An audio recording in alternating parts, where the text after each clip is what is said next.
You know, in the mid-90s, in US, there was a brief period of insanity and euphoria where, at least in the Valley, there was a belief that anything and everything we need to do with our life is only going to go online, and offline is really dead. So the clicks versus the bricks became sort of a cultish argument until, of course, the bubble of the 2000.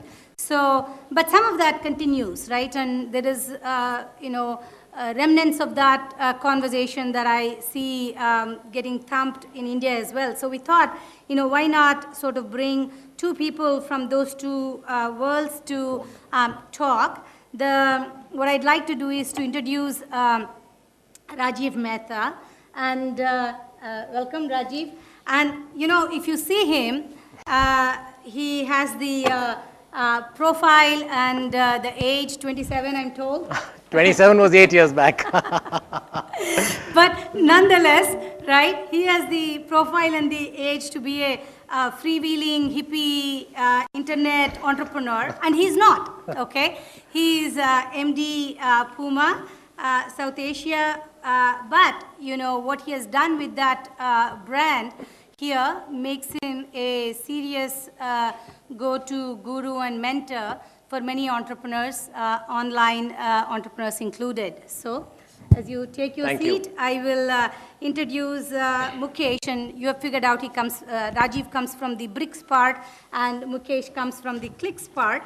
And, Mukesh picked, Mukesh is CEO of Myntra, and I leave the introduction at that, except to say that he picked selling fashion online before it became fashionable to do so, right? And, that makes him a unique entrepreneur with a far-reaching insight, and I think that has helped him to become the #1 online e-tailer in fashion today. So what we'll do is the same format so we did before. I'll just ask one question of each of you that I've been curious about, and then we'll make sure that the audience have chances to ask you some questions as well. So one question for sort of both of you was, in your own worlds, how do you see what it takes to create wow in a customer experience? And I don't know really the answer to that in terms of if it is the same or different, how different or how similar in how you think about it every day and how you think about it every day. So for us, it was very clear when we entered the market that product had to be the hero. So the first step we did was that the consumer is not an idiot. So don't try and bring a product which is 6 months old. Bring the current product. Make sure that the designs are very relevant. So product was always romanticized. Product was always the hero. We created temples, as we call it, for retail when we began with importing a lot of furniture. So after product was consistent customer experience. So no matter whether it was a franchise store or an owned and operated store, you needed to have the same experience as a consumer. And last was after consistency came so consistency in everything, not only the look and feel, but also the consumer experience from a sales and after sales service. So I think that was the most important part for us.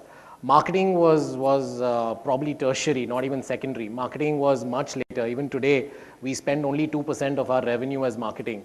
So I think for us, retail locations, retail environment, and the product was always the key in getting the best consumer experience.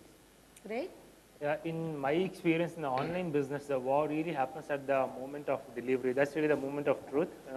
The consumer takes a leap of faith when they order something online, and they go through the anxious period of few days, until the product arrives. A lot of questions, whether I'm going to genuine product or a fake product, how the packaging will be, in our case, the size going to fit me or not, and so on. So we realized that the more effort we put in to deliver the packet as fast as possible to consumer, and also keep him or her fully up to date on exactly where the packet is, and then create policies to take care of all the questions they may have, around returns, around exchanges, 24/7 call center, etc., to make sure that there's absolutely no anxiety for the period before they get the product.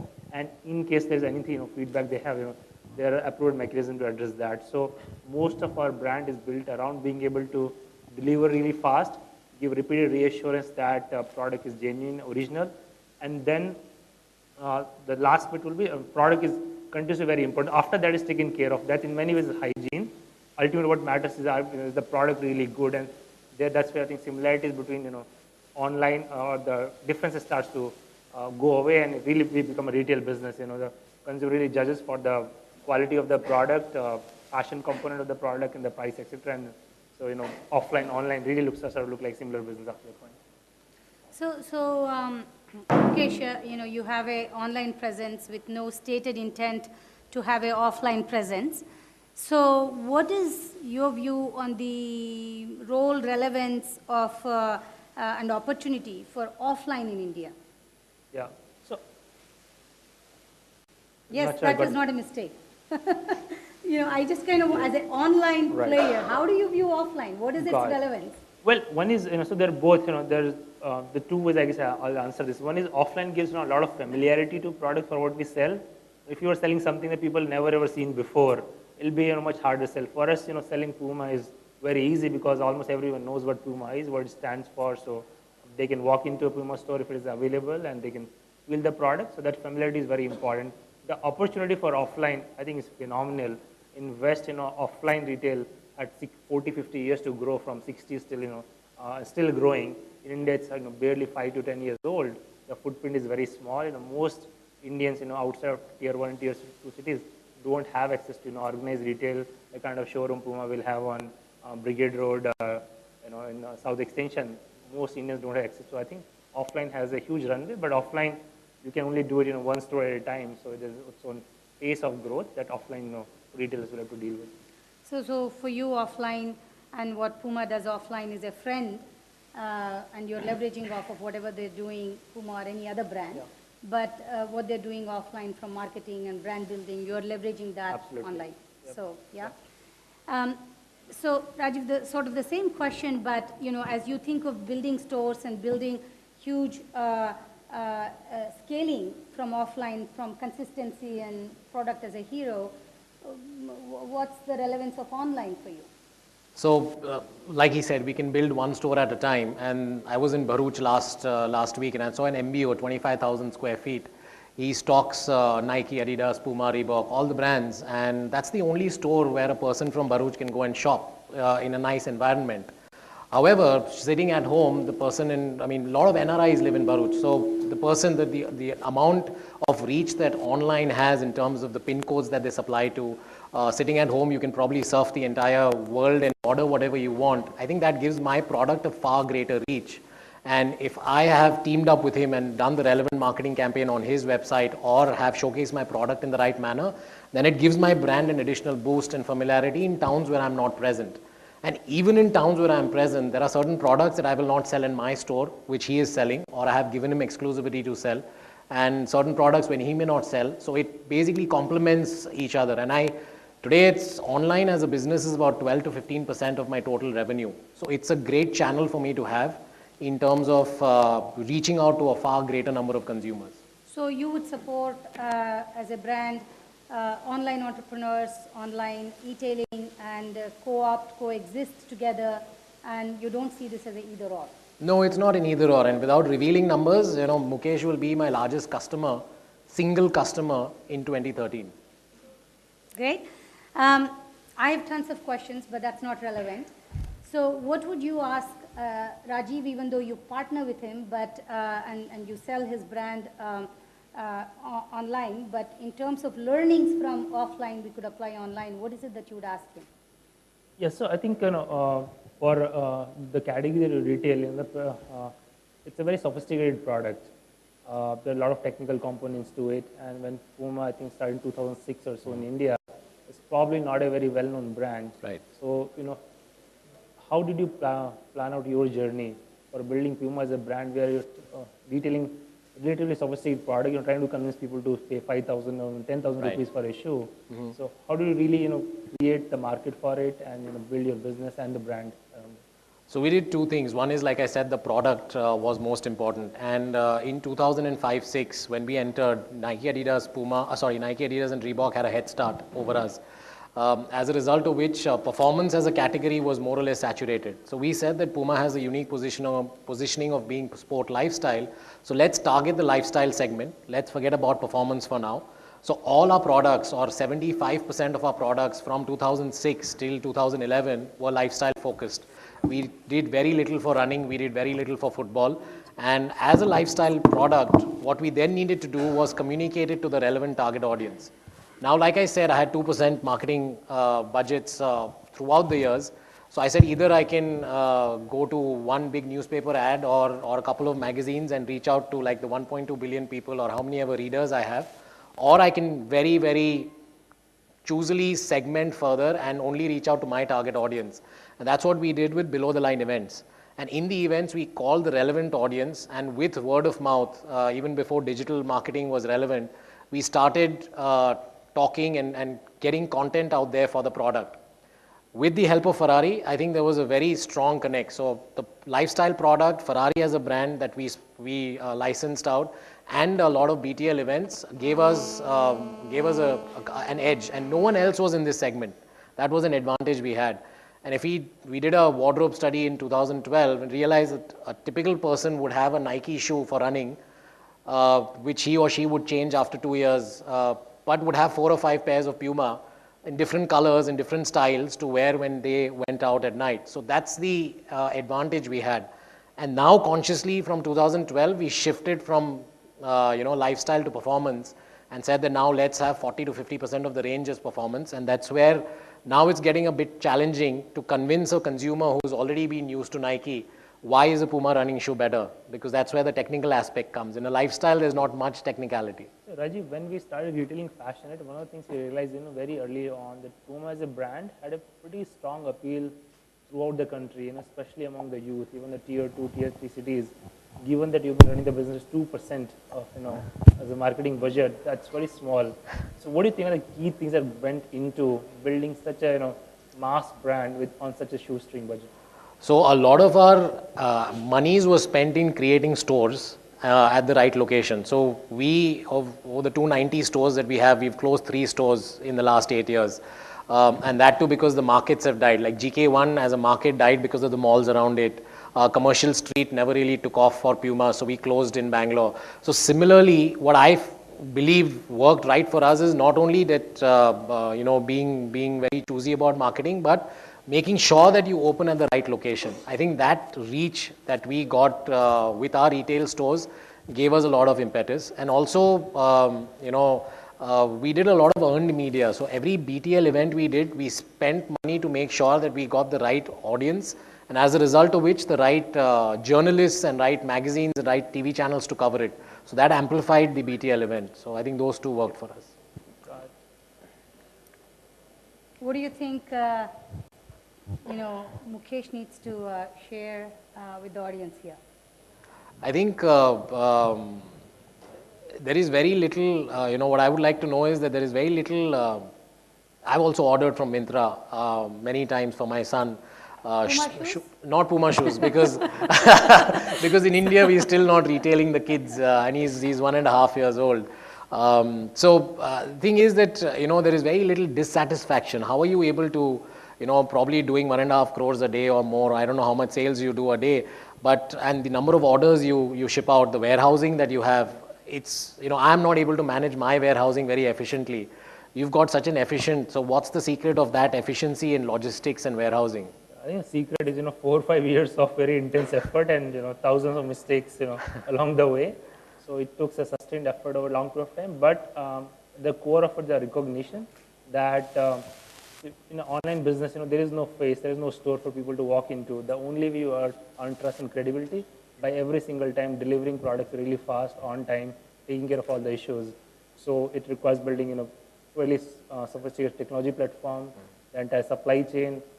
Last 2 years we built our own logistics, which allows us to manage delivery, control it in a more micro way, as well as tighter integration of the third-party logistics providers we work with. So it's a continuous iteration process and just overall putting more of organization focus around that and sustain, effort, like for you, like the way, product is the hero, for us in customer experience has been the hero. And I think a lot of it's finally starting to show up in very predictable and reliable customer experience, which people notice. But then do you have, in order to, I mean, this is all human, right? People are physically taking the product from the rack, packing it. Do you have multiple checkpoints to make sure that the wrong size, wrong brand is not going to the wrong consumer, or? Yeah, in some ways it automatically gets checked, right? Pick lists are generated automatically. The pickers, they're also, they pick from certain racks, so they know their area really well. Okay. And there's one QC point where things get very rigorously checked. And then every single point, things get scanned, and there's some logic built in. So system also makes sure that at the scan point, if something doesn't match, those gets flagged. Okay. So Mukesh, then how do you think about customer experience from a metrics perspective? I too am a very happy customer of Myntra, and I was telling somebody out there that I bought this on Myntra. So everything that we have around here is from one of our e-commerce companies. But how do you measure that? I think wanting great customer experience, everybody wants that, right? How do you actually measure that? Yeah, I think the two set of metrics that we need to always pay attention to. One is all the customer satisfaction metrics from SLAs, which are in the online world. The good thing is data is very readily available. As long as the metrics are defined, we can get very real-time reports about any metric in terms of delivery times, any kind of distribution you want to see on that, and the cost metrics, how much it is costing us, because eventually business model needs to work. You can spend many hundred rupees to create a wow experience for a customer, but end up losing money on all the orders. So we track both of them and are continuously optimizing both. The overarching guidelines, we are trying to work towards sustained SLA improvements with cost metrics either staying flat or also even sliding down, so that the ratio between the cost and SLA metrics over each quarter over quarter is improving. And what again goes into it, a lot of technology, analytics, process optimization, a lot of training, as people learning more and more about the business, of negotiation with the vendors, etc., to cut down the underlying cost. Raju, how so we control many things, but there are things we don't control, right? So, but how important is brand and the association of the brand, do you think, for an Indian consumer? I think brand is very, very important, and I think that is sacrosanct in our business. We don't want to put the brand out there in an unsafe manner. So everything that we do from a marketing to a product perspective is very tightly controlled by me personally. This needs to be approved. In fact, every creative that even Myntra wants to put online needs to get an approval from my marketing team. So I think brand needs to be preserved as if it's holy and sacred, and because that is the one that has the deepest connect with the consumer. And the moment you try to become a little loose with the brand, the consumer will start getting confused. What is this? Without taking names of other brands, if you walk into an apparel store, you would see a shirt, you would see a suit, you would see a t-shirt, you would see trousers, you will see chinos, you will see denims, and suddenly you will say that what does this brand stand for? Is this just another apparel brand? Is there a unique identity?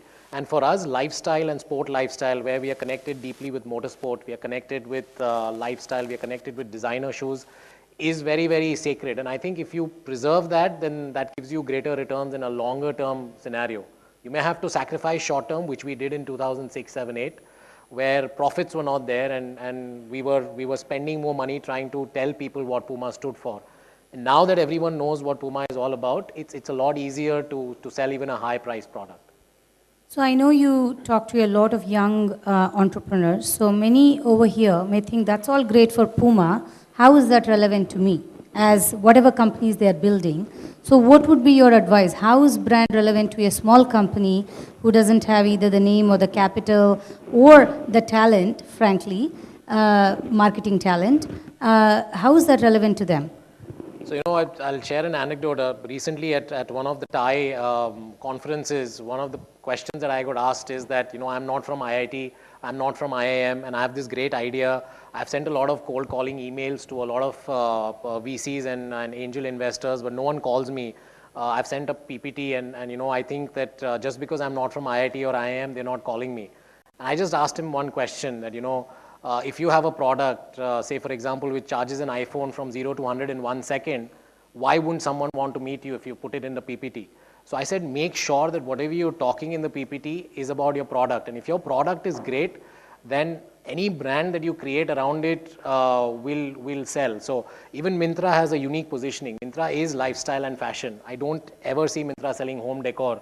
So I think he's sticking very close to his core values. So I think every journey, even Puma started 62 years back in 48, and that time there was very little credibility. So at the beginning of the journey, you have to go through certain hardships in order to create a brand. If you start thinking that this is not working, and in the same brand I'll start adding this, then I'll add this, then I'll add this, then you are more or less lost at some point. If you want to pivot, then change the brand name and go somewhere else. But don't within the same umbrella start doing everything. I don't see Maxter doing something else, and I don't see Zivame doing something completely different. So I think there are challenges initially, but if your product is great, then the brand story will unfold itself. So Rajiv, I want to ask you about, take you back in time. So about 3 years ago, right? When Myntra started approaching you about potentially retailing Puma and online e-commerce was fairly small in those days in India. What went through, I know you decided very quickly and you were one of the first brands to sign up with us and also very supportive, but what were you thinking? How do you reconcile questions like whether we should start on our own versus partner with someone, and whether it's the right time to start retailing online? And there were some of the questions, let's say at those days, about will selling online hurt, or offline expansion plans. What went through your head and how did the whole thing came in? So I think, we've been associates in 2007 when you were doing the personalized merchandise business. So like a lot of VCs and investors, the first thing we, Abhishek, my sales director, and myself look at is the people. Can I trust Mukesh with my brand? And the question was very simple. We've been working with him since 2007. What's going to go wrong? He's a good guy, trustworthy. Let's go ahead. That was the first thing from a people. From a business model perspective, 3 years back, I was 31, and I was living and breathing online, and I said that this has to be the future, and that was being connected to technology. And I said that if we don't take our bets right now, we may be too late. As you know, we started out small. So I think if you take calculated risks in life, I think you can get greater returns if your bet pays out well. Yeah, I think I'll share with the audience, what we have seen or experienced, as Rajiv mentioned, 12 to 15% of their business now comes from online. So in 2010, they were able to take that leap and really bet on online as a new medium. A lot of other brands, eventually they came around, and now most of them are probably in mid-single digits. So, Puma has been definitely on the leading edge of driving this whole retailing through online channel, which is obviously, I'm sure, been beneficial to Puma both as a brand as well as, I think, very massive growth I think Puma's enjoyed the last few years. Yep. Because there was one point not so much as relevant to you that Rajiv said, which is about pivoting your brand, right? If you're going to go do something else. Right. And you have a pivoting story of your own, including doing exactly what he said. Yeah. Could you just share what happened in that journey for you in making that happen? Yeah. Outside, as Kunal was telling someone that I'm vegetarian, the person said, I've pivoted now, I'm not vegetarian anymore. So looks like all aspects of my life have been going through some pivots. About the business pivot, so we started with personalization as a niche category. Over 3 years, we managed to build a very strong position in that. We have more than 50% market share, but it was a very, very tiny market. In 2010, we could see a lot of signs around us that larger e-commerce is taking off, and the obvious question, at the time was to ask us, what are the big mainstream consumer category where one can build a larger business? So really with that realization, we started transforming our business model towards end of 2010. It took us 6 to 9 months, difficult times as well. We had to pretty much give up everything we built over last, previous 3.5 years. But we also took, there was a lot of temptation to keep doing both simultaneously, keep personalization on one side and this, but we were able to take that hard call that it's much better to do one thing in a fully dedicated, focused way. And that's been driving in our journey since now, as Rajiv mentioned, there's been a lot of temptation of led to do jewelry or home decor or other affiliate category. But we think by focusing on one single thing, doing it well is really where we can create greatest value in the long run. You know, one thing that was a huge learning experience for me was to see Mukesh go through the pivot with certainty. And I don't know, you know, earlier Kunal was talking about even if you don't know 100% and you have doubts, you know, don't say that to your employees. And I think Mukesh practiced that on his investors as well. But he said, this is what we need to pivot. We need to kill everything that we did so far that you actually invested in. And I'm going to make a pivot. I'm going to do this from now on, and I believe in it. And he pulled it off, and I think that's what stands for great entrepreneurship, and the fact that, you know, India is a young market, and we have entrepreneurs who successfully, you know, pivot and look for the broader opportunities. Let every day be a learning experience and be bold to take risks and do things. And I think that's a lot of hope for why we will be able to create great companies out of India. But I want to make sure that audience get a chance too. And this is our last session, and maybe we can take 3-5 questions based on their availability of time. But first question, anybody? Okay, hand back there. The gentleman over there, you could stand up and ask, yeah? This question to both of you actually. How much is inventory of your percentage inventory you're carrying of your revenue? So I'll take that one. So we, when we got into fashion lifestyle, we took a call early on that we'll run the business with very lean inventory, 60 days or less. And that's been a very contrarian call. Most retailers will have inventory much larger than that, online or offline. But we put that as a hard constraint and created business processes around that. Again, it took us a while to get it absolutely right, but that has eventually resulted into very, very lean working capital model. So now we have, best of both worlds. We ship everything from our warehouse. So it's an inventory-led model, but we are really not investing into working capital. And Rajiv knows everything else about, more and more trade period. We'll probably talk to him after this session gets over. But yeah, 60 days is what we've been running the business. There is free wine over there, free liquor over there. Take him there, encourage you to do that. Only the best for Rajiv. Yeah. No, What about you, Rajiv? For us, as a typical offline retailer, we carry 3 to 4 months at a store any given time. MRP sales multiplied by 3 to 4, that's the kind of inventory we carry at a store.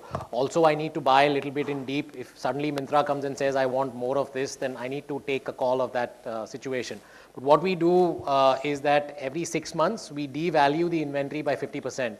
So at the end of the year, what I have bought on 1st of January, 2014, will be zero value to me. So I've absorbed that, I've written it down in my books. So anything that I sell afterwards in 2014 is a write back. So that is a practice that I follow so that it keeps me on my toes, because every time I devalue a product and I write it down in my books, I eat away a part of my profits.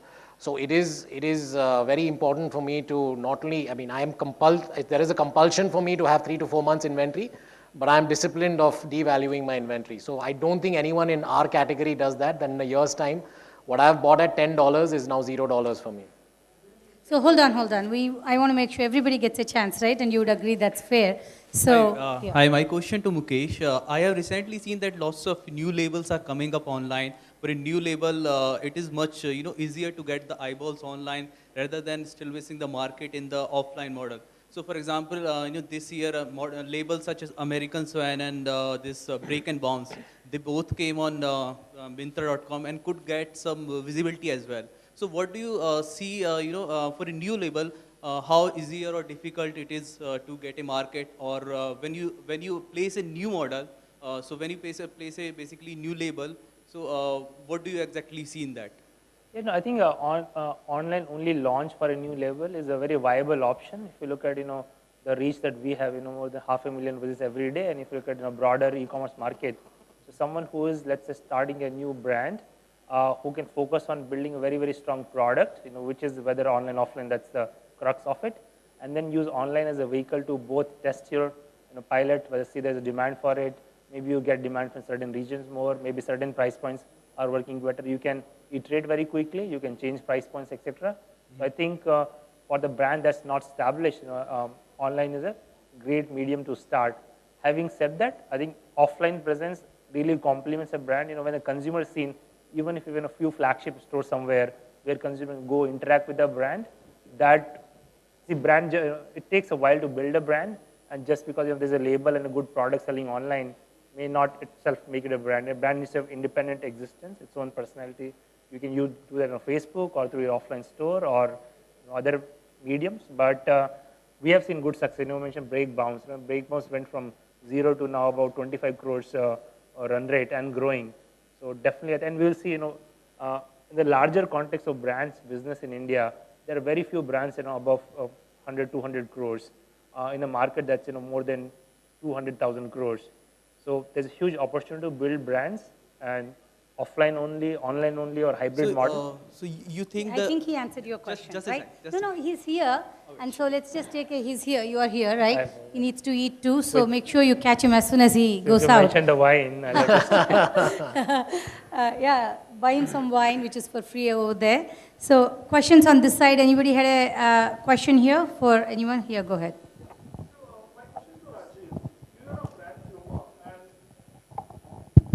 So you run a brand and you sell it on all the platforms, Jabong, Myntra, Flipkart, Fashion. So how do you decide which platform you should launch it first, and what's the price strategy you play around with, like if that's not a secret for you? No, it's no secret. I think Myntra came to us first, then Bhikshu Bazaar or Yebi.com came to us. So we've experimented with everyone. You try and differentiate your product based on what kind of consumers does Myntra cater to, what kind of consumers does Jabong cater to. The price point is fixed, it's MRP. You cannot retail higher than the MRP. And if you want to retail lower than the MRP, that's Myntra's call. I mean, if they want to discount the product or not. So for me, I distinguish at the product level, and then also their buyers decide what is relevant to Myntra. So they buy, they place their orders. And there is very little in terms of me dictating unless there is a certain product that we believe in and we think that Myntra consumers will like it. So we talk together and decide mutually. Otherwise, their buyers are very well seasoned in knowing what will sell on their website. But So you last give question, last question from here. Someone back there. Yeah. No, yourself. Yeah. No, Mukesh to Mukesh. So wait for the phone. Can you hear me? Yeah. Okay. So you spoke about the hygiene factor when your first statement was about hygiene factors, right? Before a consumer can see a product, there are a lot of things that you need to clear, right? So I have a question, which is probably 3 questions, but please take them as sub-questions and please don't stop me from there. First question is, what percentage of your returns are people shopping for fun and not intending to buy? And second, so the other people are probably intending to buy, but they don't fit the, size doesn't fit and stuff, right? So that's question number 1. Second, what is your strategy for each of these categories? Maybe you don't ship to people who you think are just buying for fun, maybe. Or for other people, you probably try to get their sizes in whichever way possible. And third, would you be open to ideas where, in some way, you share your consumer behavior data with other players so that, other e-commerce players, so that none of you, this is an ecosystem problem, right? So none of you suffer from that problem to some extent. But would you be open to such ideas to share data across? I know it's a very hard-earned data. To consumer data doesn't come cheap. But would you be, willing to share in some form, not all, with other players, and for the sake of the whole ecosystem, and of course for your own company too? Sure. So on the return rates, right? The fraud rates are very small. There are the 2 portions of returns that we see. One is that there are sometimes address mismatch, or sometimes consumer refuse to accept the packet because by the time the packet reaches, they change their mind. That happens on cash on delivery orders. And then there's another set of returns where data sharing. So we do share actually a lot of data with the industry forum. So there have been reports. Aventis did a great report last year. We shared a lot of other e-commerce companies share data with that. And if you go look at that, there are a lot of data about overall demographics, how the consumer segments are evolving in India, how the different tier 2, tier 3 cities are evolving. Similarly, IMI, they do annual, even 6-month update on the e-commerce data. So we